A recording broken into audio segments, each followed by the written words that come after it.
بسم اللہ الرحمن الرحیم۔ ناظرین، بہت سے لوگ کاروباری مسائل کا شکار ہیں۔ یہ وظیفہ خاص کاروبار کے لیے ہے۔ یہ وظیفہ جو خاص میں آپ کو بتاؤں گی اسی مقصد کے لیے ہے۔ ناظرین، کاروبار چاہے چھوٹا ہو یا بڑا ہو، وہ آپ کا رزق خانہ ہے۔ کاروبار ہوتا ہے۔ اس بات سے کوئی فرق نہیں پڑتا کہ آپ کا کاروبار کتنا بڑا ہے یا کتنا چھوٹا ہے۔ اگر آپ ایک سبزی فروش ہیں تو وہ بھی آپ کا کاروبار ہے۔ اگر آپ ایک فروٹ کی ریڑھی لگاتے ہیں تو وہ بھی آپ کا کاروبار ہے۔ ہر کوئی چاہتا ہے کہ اس کے رزق میں بے حساب اضافہ ہو جائے۔ اگر آپ بھی چاہتے ہیں کہ اللہ تعالیٰ آپ پر دنیا میں بھی رحمت نازل کرے، آخرت میں بھی برکتیں نازل کریں اور قرض جیسی ذلت سے بچ جائے، تو ناظرین یہ وظیفہ، یہ دعا آپ کثرت سے کریں۔ انشاءاللہ اللہ پاک آپ کے کاروبار میں بھی برکت دیں گے، عزت بھی دیں گے۔ آپ کے کاروبار کے جو بھی مسئلے مسائل ہیں انشاءاللہ حل ہو جائے گے۔ کاروبار پہلے تو چلتا تھا لیکن پھر اچانک سے ایسے ہو گیا، سٹاپ ہو گیا، پتہ نہیں کیا ہو گیا، ہمیں سمجھ نہیں آ رہی۔ لیکن بہت سے لوگوں کا مسائل ہوتا ہے، یہ کاروبار چلتا ہے، پیسے آتے ہیں، سمجھ نہیں آتی کہ پیسے جاتے کہاں ہیں، برکت ہی نہیں رہی۔ اس کے برعکس بہت سے لوگ ایسے ہوتے ہیں جن کا کاروبار چھوٹا ہوتا ہے، ان کی آمدنی بھی اتنی زیادہ نہیں ہوتی لیکن ان کے پاس برکتیں بے حساب ہوتی ہیں، ان کے تمام تر کام آسانی سے حل ہو جاتے ہیں۔ ناظرین، انشاءاللہ آپ کے بھی تمام تر مسائل جو حل ہو جائیں گے۔ کاروبار میں نقصان ہو گیا ہے یا آمدنی میں کمی ہو گئی ہے، ناظرین یہ تمام تر مسائل آپ کے جو ہے وہ حل ہو جائیں گے۔ آپ کی یہ پریشانی دور ہو جائیں گی انشاءاللہ۔ غربت، تنگ دستی اور عزت کے تمام تر ایسے مسائل جو ہیں وہ آپ کے ختم ہو جائیں گے، اسباب پیدا شروع ہو جائیں گے۔ ناظرین، دولت ہی دولت آ جائے گی۔ اللہ تعالیٰ آپ کو اپنی خزانوں سے مالا مال کر دیں گے۔ وہ ذات ہے، وہ قدرت رکھتی ہے، وہ کسی انسان کو وسیلہ بنائے یا وہ غیب سے مدد کرے، اللہ تعالیٰ آپ کے کاروبار میں برکت دے دیں گے۔ اگر آپ کا کاروبار ہے، آپ کا کاروبار چلتا نہیں ہے، ساتھ والے جو شاپ کیپرز ہیں ان کے کاروبار بہت زیادہ چلتے ہیں، تو ساتھ والی دکانوں پہ تو گاہک آتے ہیں، آپ کے پاس گاہک نہیں آتے، تو انشاءاللہ آپ کے یہ تمام تر مسائل بھی حل ہو جائیں گے۔ آپ نے بس اس عمل کو جو ہے آپ نے بہت یقین کے ساتھ کرنا ہے۔ اگر آپ اپنے شوہر کے لیے کرنا چاہتی ہیں تو بھی آپ کر سکتی ہیں، یعنی کہ بہت سی خواتین ہوتی ہیں وہ اپنے شوہر کے کاروبار کے لیے کریں گی تو بھی سمجھ سے آپ کو فائدہ ہوگا۔ یعنی کہ کوئی بہن بھی اپنے بھائی کے لیے کر سکتی ہے، شوہر جو ہے وہ خود بھی کر سکتا ہے، بیوی شوہر کے لیے کر سکتی ہے۔ اگر آپ کا اپنا کاروبار ہے تو بھی آپ کر سکتے ہیں۔ اس عمل سے اللہ پاک آپ پر اپنے خزانوں کے دروازے کھول دیں گے۔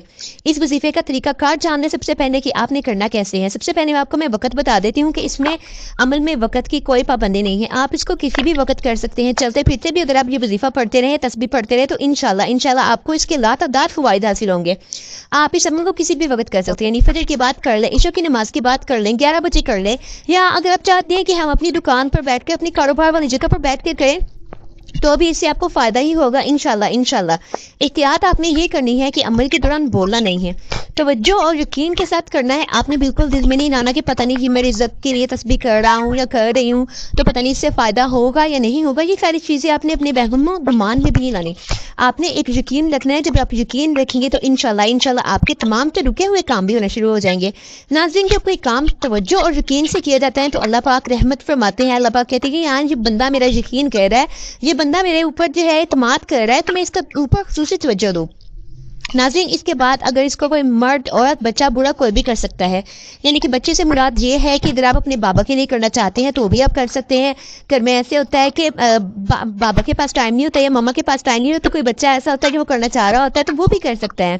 عورتیں خاص ایام میں بھی اس عمل کو کر سکتی ہیں۔ اس کے علاوہ آپ کسی بھی جگہ پر بیٹھ کے کر سکتے ہیں، اس عمل کی کوئی قید نہیں ہے، یعنی کہ اگر آپ نماز کا عبادت کرنا چاہتی ہیں آپ کر سکتے ہیں، یعنی اگر نماز کے بعد آپ کو ٹائم نہیں ملتا، ایسے ہوتا ہے کہ بعض اوقات کہ جو شاپ کیپر، جو کاروباری حضرات ہوتے ہیں، وہ نماز کے ٹائم پر مشکل نکالتے ہیں، اگر ان کے پاس اس ٹائم اگر وقت نہیں مل رہا یا اس کے وقت جو ہوتا ہے انہوں نے دکان پہ بیٹھنا ہے تو وہ بعد میں کر سکتے ہیں، کسی اور وقت کر سکتے ہیں۔ اس عمل میں بھی کوئی اس کی پابندی نہیں ہے۔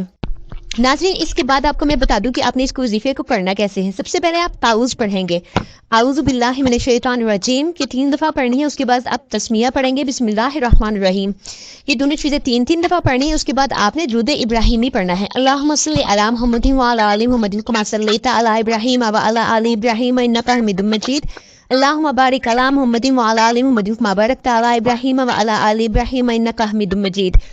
یہ درود پاک جو ہے آپ نے 11 دفعہ پڑھنا ہے، 3 دفعہ تعوذ تسمیہ، پھر آپ نے 11 دفعہ درود ابراہیمی پڑھنا ہے۔ اگر کسی میرے بہن، بھائی یا بچے کو یہ درود پاک نہیں آتا تو وہ صلی اللہ علیہ وآلہ وسلم پڑھ سکتا ہے، اس میں کی کوئی قید نہیں ہے۔ اس کے بعد ناظرین، تسبیح کا طریقہ کار، آپ نے جو کلمات پڑھنے ہیں وہ آپ کو بات جان لیں کہ آپ کے پاس تسبیح ہے تو تسبیح پہ کر لیجئے، کاؤنٹر ہے تو کاؤنٹر پہ کر لیجئے، ایک ہی تسبیح کرنی ہے بس، یا اللہ ہو یا رزاق ہو یا باسط ہو۔ اگر آپ انگلیوں پہ شمار کرنا چاہتے ہیں تو یہ تو بہت ہی اچھی بات ہے۔ پھر اس کے بعد ناظرین، یا اللہ ہو یا رزاق ہو یا باسط ہو کے بعد آپ نے ایک تسبیح کرنے کے بعد آپ نے اللہ اکبر 7 دفعہ کہنا ہے۔